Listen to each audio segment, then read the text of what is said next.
This is Daria Shabbat with Corporate Profile reporting on the news for Wednesday, February 13th, 2013.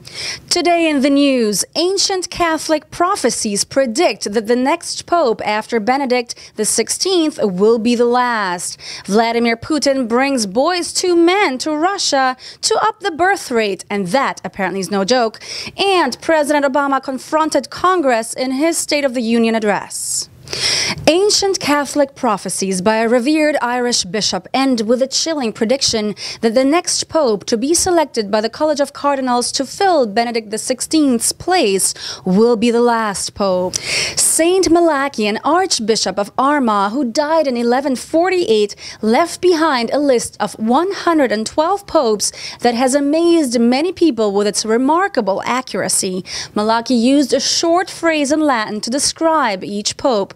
He described Pope John Paul II by the Latin expression laboris solis, or translated from the labor of the sun, an expression meaning a solar eclipse. As it turned out, John Paul II was the only known pope to be born on the day of a solar eclipse, and he was buried on the day of a solar eclipse. For the next pope, Benedict XVI, Saint Malachy wrote, "Glory of the olive." Before the pope was selected, some suggested that Benedictine would be elected because the order is sometimes referred to as the Olivetans, whose name ultimately derives from the Mount of Olives in the New Testament. A Benedictine was not selected. However, upon his election as pontiff, Cardinal Joseph Ratzinger chose the name Benedict after Saint Benedict of Nursia, founder of the Benedictine order. Saint Malachy described only one more pope after Benedict, Petrus Romanus, or Peter the Roman. The Irish prophet wrote, "In the final persecution of the Holy Roman Church, there will reign Peter the Roman, who will feed his flock amid many tribulations, after which the seven-hilled city," meaning Rome, "will be destroyed, and the dreadful judge will judge the people." So either the Catholic Church will go down, or the entire world.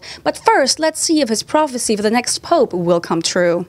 In his latest effort to counteract the flagging Russian birth rate, President Vladimir Putin has brought in a little help from R&B singers Boyz II Men. According to the Moscow Times, the trio, most famous for the 1990s hits End of the Road and I'll Make Love to You, has used their dulcet tones to nudge Russian citizens in the right direction during a February 6th concert in Moscow.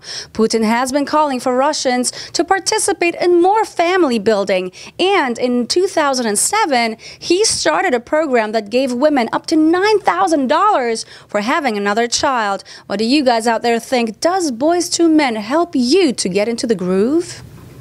President Barack Obama outlined an ambitious agenda in his State of the Union address yesterday that included raising the minimum wage, increasing spending on infrastructure, attacking climate change, and passing gun control legislation. President Obama repeated his earlier calls for reducing the budget deficit through a mix of tax increases and spending cuts. He also said he would support modest reforms and programs, including Medicare, as long as wealthy Americans contribute as well. And he said he would reduce troop levels in Afghanistan by half over the next year, an acceleration of the U.S. departure and an effort to wind down America's longest war. In a speech largely focused on the economy, the president's rollout of his second-term agenda included many proposals aiming at helping low-income Americans advance. I'm Daria Shabbat with Corporate Profile. Make sure to visit our website at corporateprofile.com for more top headlines from around the world, as well as interesting business profiles. Post your comments, like us on Facebook, and follow us on Twitter.